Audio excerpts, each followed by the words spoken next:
A sessão ordinária desta quarta-feira foi dedicada apenas ao espaço do Grande Expediente. Com 5 parlamentares inscritos, foi a vereadora Rose Frigieri quem subiu à tribuna e deu início aos trabalhos. Rose utilizou o tempo para falar sobre a campanha de doação da Procuradoria Especial da Mulher.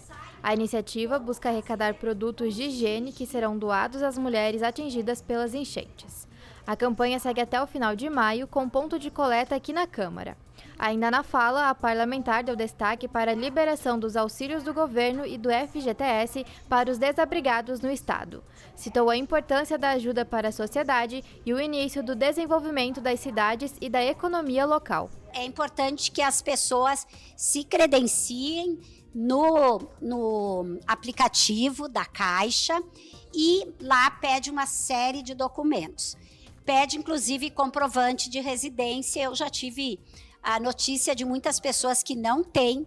Então, a Prefeitura faz parte da lei federal. A Prefeitura deve dar um documento a essas pessoas comprovando que elas moram na nossa cidade. O próximo a falar foi o vereador Rafael Bueno, que ocupou o espaço para falar sobre uma reunião que teve com o Executivo.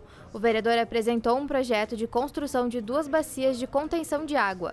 O objetivo é evitar alagamentos em alguns bairros de Caxias. Então nós iremos fazer 2 bacias de contenção da água e isso vai evitar então o alagamento na Vila Ipiranga, no Cristo Redentor, Bela Vista e também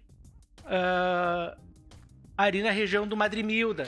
Esse projeto aqui é um sonho que se transforma em realidade, mas o principal é que o prefeito Adiló, então, se comprometeu que até o final do ano essa obra estará pronta. Adriano Bressan subiu à tribuna em seguida para abordar o desassoreamento e a drenagem de rios e valas. O vereador destacou que o grande volume de chuvas pode ocasionar novas enchentes e causar grandes perdas. A gente tem que agora focar muito nessa questão, porque nós temos muitas pessoas que moram próximos a esses locais de risco e a gente não pode, infelizmente, com uma chuva de menor proporção, ocasionar talvez uma perca de uma vida ou algo parecido. Finalizando o grande expediente, Lucas Gil utilizou o tempo para falar sobre questões preventivas e ações que devem ser tomadas após o período de enchentes. O parlamentar destacou a preocupação com um possível surto de doenças como a leptospirose.